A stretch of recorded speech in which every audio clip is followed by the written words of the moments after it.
There's an interesting ambiance surrounding the idea of competition. Some people love it, the thrill of engaging in activity against others where someone has to come out on top. Some people absolutely despise it, not necessarily with an everybody should win type mentality, but just for the negative disposition it can bring to those who don't win.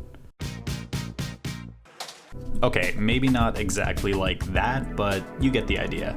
To me, one of the coolest aspects of competition in any sense of the word is being able to see how far you or your favorite competitors have progressed over the years. A big thing for me as a somewhat competitive runner was watching my mile or half mile time steadily improve as I became better at the sport. I'm slow as shit now, so that's a different story. But for a little while, I also participated in a different type of competition. Professional gaming. Specifically, Super Smash Bros. Melee. In gaming, this concept of improvement may be a little different from the development one might see in a runner, or a professional football or basketball player even. It's exactly why the initial onset of esports was met with such uncertainty and doubt. You didn't know there were cyber athletes? My hand to God, I didn't know there were but my issue is it's still not a sport. Well, again, it's a game. You follow me what I'm saying here, Bernie? I do. Do you have any statistics on how many of those people also go to Star Trek conventions? I would guess there's actually a fair amount of overlap, actually.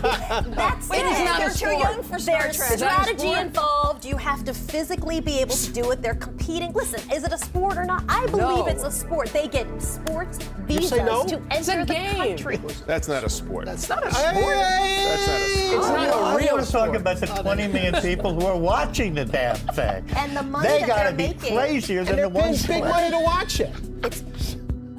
While the beginnings of competitive gaming landed on some awkward footing, there's a ton of notable similarities, which really strikes an interesting dichotomy between regular sports and esports.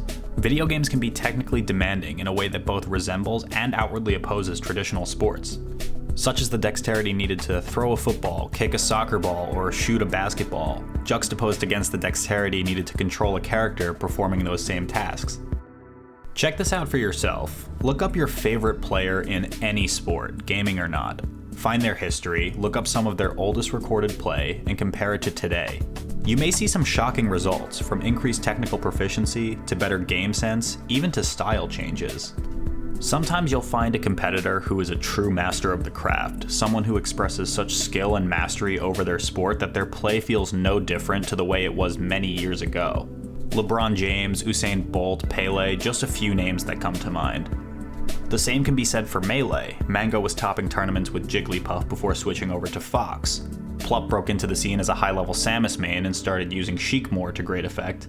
And Amsa became a top 10 player in the world using Yoshi, a character initially thought to be a less than optimal character choice.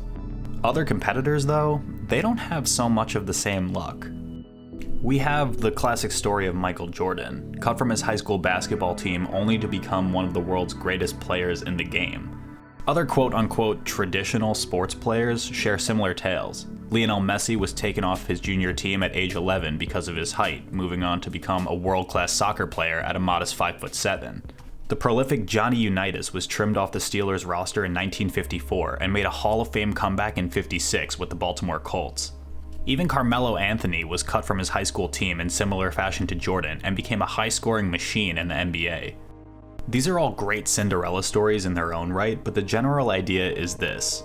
If we were to put some of these players on a graph, we'll naturally see curves that increase over time, some that decrease over time, and many that plateau for a period of time. It's the nature of the beast. People learn and improve at different rates. But how well or fast someone improves doesn't necessarily define the person's title as a competitor, though. I was able to run a mile in the 4:30 range when I was faster and in better cardio shape, but my times unfortunately didn't stack up with the best of the best. My mentality towards running was one of my own refinement, development, and ultimately, improvement. The competition I found was one against myself and my unrealized potential, which pushed me to faster splits, better times, and fine-tuned technique. It becomes easy to compare yourself to other people with the myriad of viewing and practice options that exist nowadays. But when you compete against others, it can become easy to bias your performance relative to the person you're competing against. It's more simple and convenient to look at someone else in order to set a proper benchmark for yourself. But even if you do come out on top, is that victory important to you or your opponent? This is a totally natural feeling, and you're not wrong or a lesser competitor if you think this way sometimes.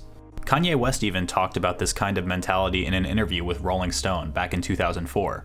He says, "It's not about the competition, it's about competing with yourself.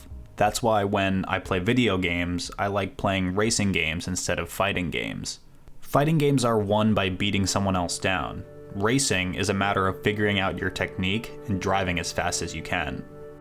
While I do agree with Kanye here, the amazing thing about Melee specifically is that it seems to work for both of his definitions. By design, Melee is a fighting game that is won by defeating your opponent.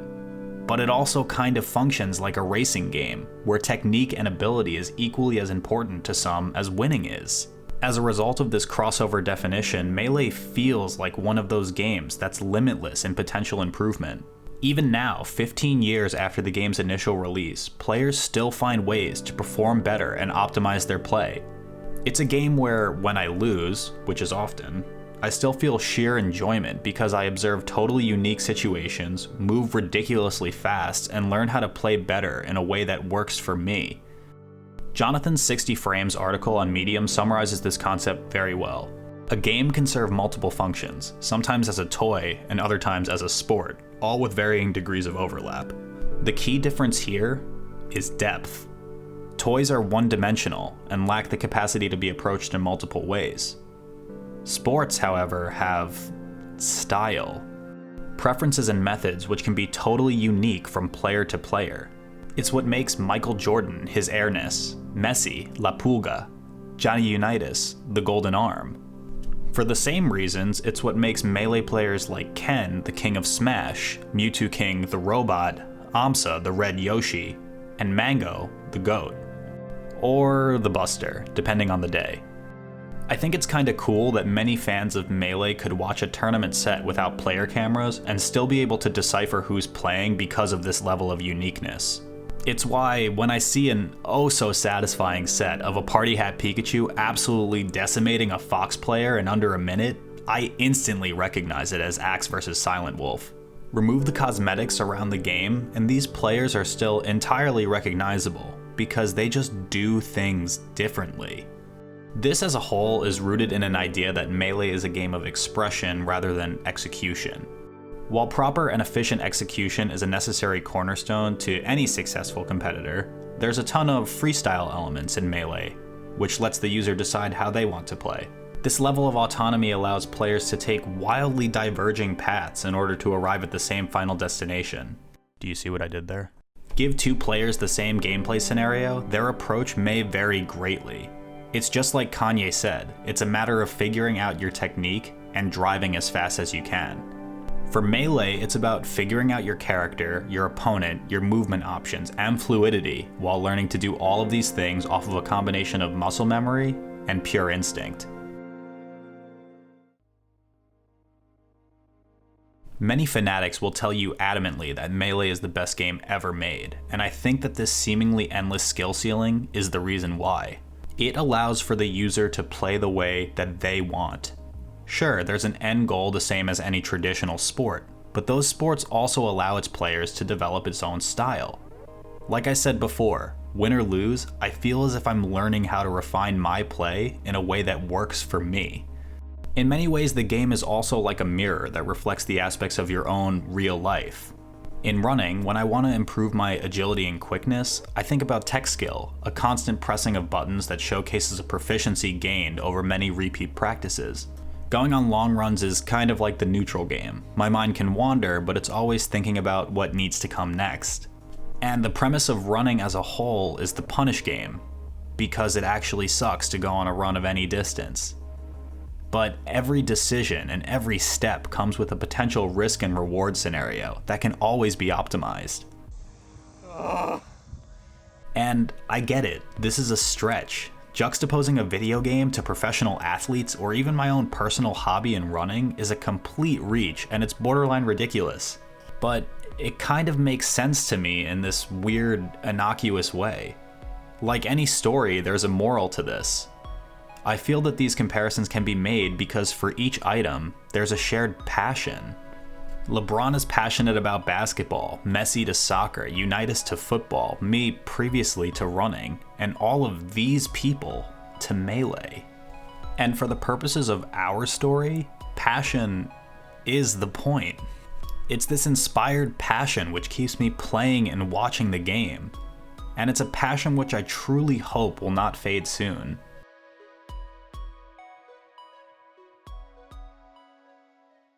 While making this video, I came to a realization that I'm at an interesting crossroads. I'm a full-time engineer who sometimes makes YouTube videos in my free time. I have plenty of goals tangential to my career path and hobbies, but it's near impossible to know how everything will unfold. I know I'm not the biggest or best YouTuber. I don't make much money, if any, at all off of this, and there's a bunch of people who can do what I'm doing and more. I'm also certainly not the most skilled gamer within this niche, as we've gone over more than once in this video. But the one thing I know for sure is that I want to leave an impact on the people who cross paths with me. Whether it's a friend that I've known for years, or maybe just a new viewer who happened to come across a single video of mine. This goal is a reminder that a desire for improvement is ever present, regardless of what it is that has you striving for excellence. This seemingly infinite drive for improvement in the game's player base is what makes the Smash Bros. Series nothing short of charming. And I think it's this charm which makes it so accessible to both spectators and players. I grew up with Melee, but even my friends who haven't played the game in years are able to watch high-level play and say, yeah, I want to do that. And while I proceed to completely destroy them, I think the point still gets across that it takes a lot to be good at something, and it takes even more to be great. Melee is a game that can never be perfected. And that's a good thing. So like, I think the reason it's so fun, and like Smash players are kind of psycho and we just kind of torture ourselves, because we're all just trying to like be perfect, but it's impossible. But the pursuit for perfection, that's the most beautiful thing about Melee. And it's also one of the greatest aspects of self-improvement. You are able to prioritize what you value, decide on manageable goals that fit your needs, and create metrics to evaluate yourself as a competitor. You learn to understand the parts of competition that draw you in, and the parts that you don't like as much. And to me, that's just amazing. Right now though, I just want to work on my damn shield drops.